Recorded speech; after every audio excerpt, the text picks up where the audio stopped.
বন্ধুরা আমার, বাবারা আমার, নবী এসেছেন, আপনারা খুশি, কিন্তু নবী যে এখনো আসেন নাই, এই সুসংবাদ, এই সুগ্রাণ আসমানে এবং জমিনে রাস্তাঘাটে সুগ্রাণ বইছে, এটা বিশ্বাস হয় আপনাদের? দেখেন, আমার নবী পৃথিবীতে থেকে চলে গেলেন। মা আমেনা যখন মক্কার অলিতে গলিতে হাঁটে, অনেকেই মনে করে তার তো স্বামী নেই, কিন্তু সে পারফিউম কেন ব্যবহার করে, সে সুঘ্রাণ কেন ব্যবহার করে? কানাঘোষা শুরু হয়ে গেল আরবের মধ্যে, মক্কার মধ্যে অলিতে গলিতে। আব্দুল মুতালিবের কাছে এসে যখন নালিশ করলো যে বৌমা তো এইভাবে হাঁটাচলা করে, এটা তো ঠিক না, সুঘ্রাণ ব্যবহার করে। আব্দুল মুতালিব তিনি জিজ্ঞাসা করলেন, বৌমা তুমি কি পারফিউম ব্যবহার করো, তুমি কি কোনো সুঘ্রাণ ব্যবহার করো? তিনি জবাব দিলেন, না বাবা, আমি কোনো সুঘ্রাণ ব্যবহার কোনো পারফিউম ব্যবহার করি না। আমার পেটে যিনি আছেন, যিনি পৃথিবীতে এখনো আসেন নাই, ওনার সুঘ্রাণেই আমি সুঘ্রাণে, আমি যেই দিকে যাই সেদিকে সুঘ্রাণ। আল্লাহর হাবিব পৃথিবীতে এখনো আসেন নাই। মক্কা নগরীর মধ্যে ছোট ছোট বাচ্চারা এবং বড় বড় মহিলারা কূপ থেকে পানি সংগ্রহ করে, কিন্তু আল্লাহর হাবিব এখনো আসে নাই। মা আমেনা যে মাত্র কূপের কাছে যায়, আমার নবী পৃথিবীতে এখনো আসেন নাই, কিন্তু আমার নবী পৃথিবীতে আসার যিনি আসছেন কূপের কাছে, তার বরকতে, নিয়ামতে কূপের পানি, নিচের পানিগুলি উপরে উঠে যায়। আমার নবী এখনো আসেন নাই। আল্লাহর হাবিব সরকার দু আলম নবী মুহাম্মদুর রাসূলুল্লাহ এখনো আসেন নাই, কিন্তু মক্কার অলিতে গলিতে সুঘ্রাণ আর সুঘ্রাণ। বন্ধুরা আমার, বাবারা আমার, আমার নবী এসেছেন, এই জন্য বলে মিলাদুন নবী। যখন এসেছেন তখন কি মিলাদুন নবী। আসার পরে কি হলো দেখুন, আমাদের যখন সন্তানাদি হয় আমরা খুব খুশি হই, আমার সন্তানকে খেলনা দিব, আমার সন্তানকে আমি অমুক বাজার থেকে আমি তাকে খেলনা কিনে এনে দিব, কত স্বাদ, আশা আছে না? অনেকে আমরা আশা করছি না, অনেকে খেলনা কিনে দিয়েছি না। মা আমেনা চিন্তা করলেন, আজকে যদি আমার স্বামী থাকতো, সন্তানকে খেলনা কিনে দিত। আল্লাহ সুবহানাহু ওয়া তাআলা জিবরাইলের মাধ্যমে মেসেজ দিয়ে দিলেন, আমেনা চিন্তা করো না, এই পৃথিবীর খেলনা দিয়ে তো আমি সন্তান খেলবে না, কারণ তিনি রাহমাতাল লিল আলামিন, তিনি খেলবেন চন্দ্র এবং সূর্যের সাথে। আমাদের সন্তান যখন পৃথিবীতে আসে আমরা ঘুরতে নিয়ে যাই, কথা বলেন না কেন? বড় হলে একটা হাঁটার সময় হলে ঘুরতে নিয়ে যাই না? নিয়ে গেলে আমাদের কাছে আনন্দ লাগে। কিন্তু মা আমেনা চিন্তা করলেন, আজকে যদি ওর বাবা থাকতো, প্রিয় নবীর বাবা যদি থাকতো, তাহলে সন্তানকে ঘুরতে নিয়ে যেত। মা আমেনা মনে মনে একটু চিন্তা করলেন। আল্লাহ বলে, জিব্রাইল, ও জিব্রাইল, জলদি করে মা আমেনাকে জানিয়ে দাও এই পৃথিবীর কোথায় তাকে ঘুরতে নিবে। না হয় মক্কা থেকে একটু দূরে যাবে, না হয় মদিনা যাবে, না হয় সিরিয়া যাবে। আমি আল্লাহ রাহমাতাল লিল আলামিন, রহমত স্বরূপ যাকে আমি পাঠিয়ে দিয়েছি, তাকে এমন একটি জায়গায় আমি নিয়ে যাব যেখানে কোনোদিন কেউ যায় নাই।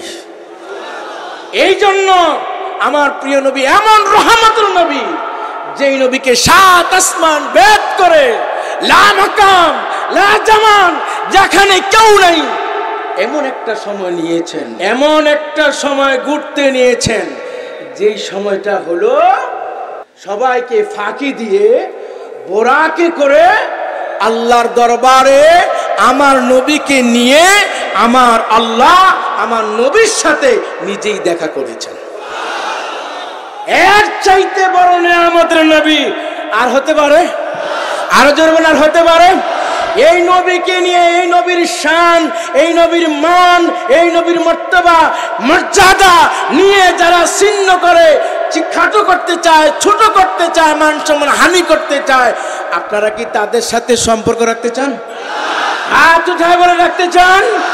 তাহলে যদি রাখতে না চান, এই মুফতি মাওলানা মাসুদুর রহমান হামিদি সাহেব যে কথা বলেছেন, যদি পীরের সাথে সেই রকম ভাবে সম্পর্ক রাখতে পারেন, খোদার কি কসম করে বলি, মক্কাতুল মুকাররমা, মদিনাতুল মুনাওয়ারায় আপনি যেখানেই থাকেন না কেন, আমার পীর এবং আমার পীর খাজা বাবা ফরিদপুরি জমিনের মধ্যে বসে মুরিদকে মক্কা মদিনা সাওয়ার করাইয়া মদিনাওয়ালার সাথে সাক্ষাৎ করাই দিবেন।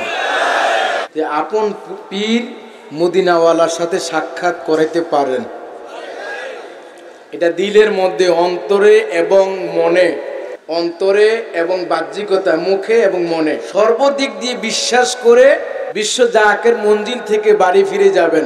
দেখবেন মদিনাওয়ালা আপন পীরের খাতিরে, আপন পীরের মাধ্যমে আপনার সাথে আমার সাথে দিদার করাবেন। আজকে যারা মহাপবিত্র ঈদে মিলাদুন নবী সাল্লাল্লাহু আলাইহি ওয়াসাল্লামে আপনারা এসেছেন, আপনারা খুশি মনে এসেছেন না বেজার করে? হাত উঠায় বলেন খুশিতে না বেজারে? এই খুশি উদযাপন করতে বলেছেন কে? বলেন না কে? আল্লাহ। রহমত এবং অনুগ্রহ পেয়ে তোমরা কি করো? আনন্দ উদযাপন করো। সুবহানাল্লাহ বলবেন না? সবচেয়ে বড় নেয়ামত, রহমত, অনুগ্রহ নবী ছাড়া অন্য কিছু হতে। আমি আপনাকে পূর্বের ন্যায় বলবো, হাত আমাদের কি নেয়ামত। হাত কি নেয়ামত। হাত যার নাই সে বুঝে হাতের মর্ম। চোখ আমাদের নেয়ামত, যার চোখ নাই সে বুঝে চোখের কর্ম কত মর্ম, ঠিক কিনা? যার দুইটা পা নাই সে বুঝে পা কত নেয়ামত। সন্তান আমাদের নেয়ামত, কথা বলেন না কেন? জোরে বলেন। সন্তান আমাদের নেয়ামত। সন্তান না থাকলে, যার সন্তান নাই সে বুঝে কত বড় যন্ত্রণা। তাহলে সব দিক দিয়ে যদি আমি যোগ এবং বিয়োগ, গুণ ফল ভাগ করি, ছেলে নেয়ামত, মেয়ে নেয়ামত, স্ত্রী নেয়ামত, ভাই নেয়ামত, বোন নেয়ামত, চোখ নেয়ামত, হাত নেয়ামত, পা নেয়ামত, বৃষ্টি নেয়ামত, সব নেয়ামত, নেয়ামতে ভরপুর। তাহলে মনে রাখতে হবে নেয়ামতে আলা, নেয়ামতে উজমা, যতগুলি নেয়ামত আছে সব চাইতে বড় নেয়ামত হচ্ছে নবী মুহাম্মদ রাসূলুল্লাহ সাল্লাল্লাহু আলাইহি ওয়াসাল্লাম। জোরে কি বলা যাবে না সুবহানাল্লাহ? দেখবেন সব মসজিদের মধ্যে আলোচনা হয়, কিন্তু ঈদে মিলাদুন নবী আর এবং মুহররম মাস আসলে বোঝা যায় কোন ইমাম কোন খতিব, ইমাম কোন ইমাম কোন খতিব নবীর পক্ষে আর কে বিপক্ষে। এই দুইটা মাস আসলে বোঝা যায়। হুসাইনের মহব্বতে বোঝা যায় মুনাফিক কারা, এটা কারবালার সময় বোঝা যায়, অর্থাৎ আশুরা দিবস। আর ঈদে মিলাদুন নবীতে বোঝা যায় কারা নবীর আশিক আর কারা নবীর দুশমন। এই দুইটা চিনতে কি কষ্ট হচ্ছে আপনাদের? হ্যাঁ, বিশেষ করে বিশ্ব জাকের মঞ্জিলে যারা মুরিদ হয়েছেন তাদেরকে এগুলি বুঝান লাগে না, আলহামদুলিল্লাহ বলবেন না আপনারা? কিন্তু নবীর আলোচনা যারা শুনে, যারা আশিক, তাদেরকে চিনা যায়, আর নবীর দুশমনকে অটোমেটিকলি চিনা যায়।